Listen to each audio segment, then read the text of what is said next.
Okay, I feel like I need to talk a little bit about denial, even though I've been denying my denial um, for a while now. Um, and as always, you know, these emotions that I'm feeling and expressing may not be yours. Like I said at the beginning, grief is not linear, and um, it's certainly highly individual. Um, but I have found, at least for myself, that denial is both a huge barrier, but also a huge help at the same time.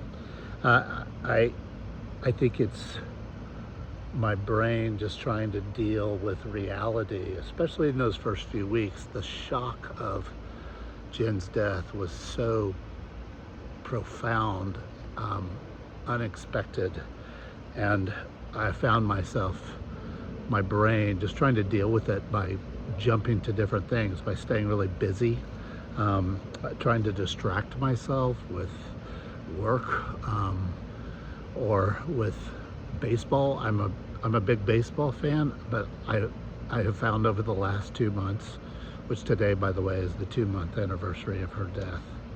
But I have been finding myself just becoming a baseball fanatic. If there's not a game on, I feel a little panicked. When the girls aren't home and I'm not distracting myself with the adventures of two teenage girls, and there's no baseball game on, a dread comes over me because I feel like, oh, I'm gonna have to face reality. And I don't want to face reality. I want to distract myself. I want to deceive myself in many ways. When am I going to make a, this is not true, this is not really happening, or I'm going to be fine, everything's going to be fine, you know, just sort of these thoughts that come creeping in to sort of help me deal with the reality.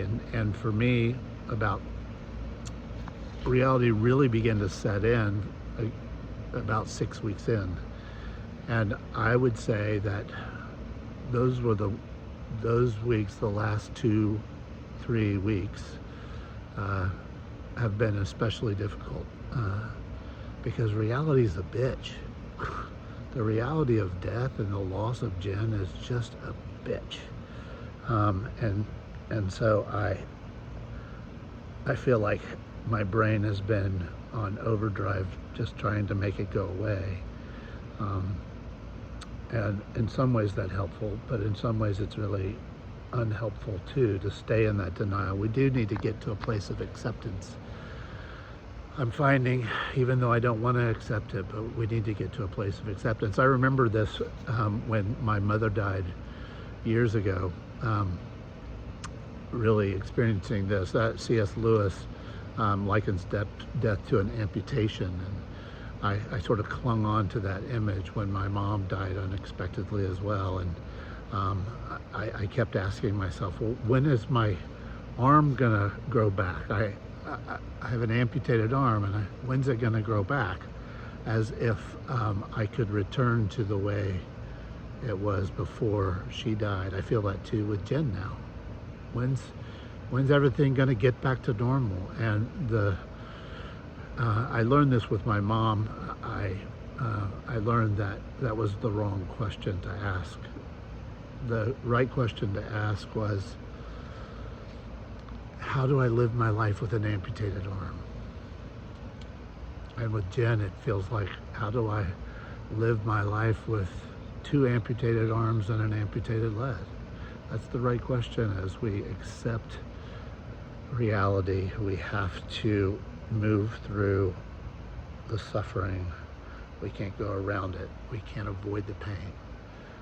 Lewis, says that there's nothing that we can do with suffering but to suffer it.